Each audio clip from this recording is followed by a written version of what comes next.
Telugu matrimony ఆషాఢం offer. ఆషాఢం full గా free.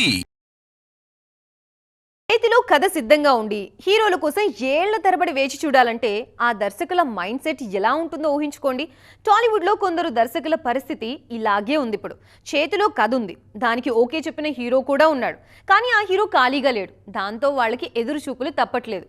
మరి అలా ఎదురు చూస్తున్న దర్శకులు ఎవరో ఎక్స్క్లూజివ్గా చూద్దామా? టాలీవుడ్లో విచిత్రమైన ట్రెండ్ నడుస్తోంది. ఇప్పుడు కథలు సిద్ధంగా ఉన్నా హీరోలు మాత్రం ఫుల్ బిజీగా ఉన్నారు. సుకుమార్నే తీసుకుంటే పుష్ప 2 విడుదలై 2.5 ఏళ్లు దాటింది. రామ్ చరణ్ కోసం పక్కా స్క్రిప్ట్ కూడా సిద్ధమైంది. కానీ ఈ ప్రాజెక్టు మొదలవడానికి మరో 3 నెలలు పట్టేలా కనిపిస్తోంది. మొన్నటి వరకు పెద్దితో బిజీగా ఉన్న చరణ్ ఇప్పుడు సర్జరీ కారణంగా రెస్ట్ తీసుకుంటున్నారు. కొరటాల శివ పరిస్థితి కూడా అచ్చం ఇలాగే తయారైంది. బాలయ్యతో ఆయనకు కమిట్మెంట్ ఉన్నా డేట్స్ ఎప్పుడిస్తారో, సెట్కి ఎప్పుడొస్తారో తెలియని కన్ఫ్యూజన్ నడుస్తోంది. అటు దేవర 2 స్క్రిప్ట్ కూడా పక్కాగా సిద్ధమైనా జూనియర్ ఎన్టీఆర్ ఏమంటారో తెలియట్లేదు. దాంతో నందమూరి హీరోలతో కొరటాలకు ఎదురుచూపులే మిగిలాయి. స్టైలిష్ డైరెక్టర్ సుజీత్ చేతిలో 2 క్రేజీ స్టోరీలున్నా అవి ఇప్పట్లో పట్టాలెక్కే పరిస్థితి కనిపించట్లేదు.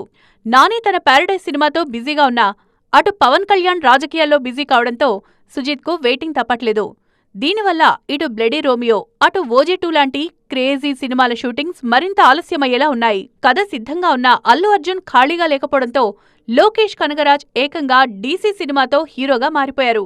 మరోవైపు రవితేజ, శ్రీవిష్ణు మల్టీస్టారర్ కోసం హసిద్ గోలీ కథ రాసుకున్నా వాళ్ళిద్దరూ వేర్వేరు సినిమాలతో బిజీగా ఉన్నారు. ఇలా దర్శకులంతా కథలు సిద్ధం చేసుకుని తమ హీరోలు ఫ్రీ అయ్యే సుముహూర్తం కోసం కళ్ళు కాయలు కాసేలా ఎదురుచూస్తున్నారు. తెలుగు మ్యాట్రిమోనీ ఆషాఢం ఆఫర్. ఆషాఢం ఫుల్ గా ఫ్రీ.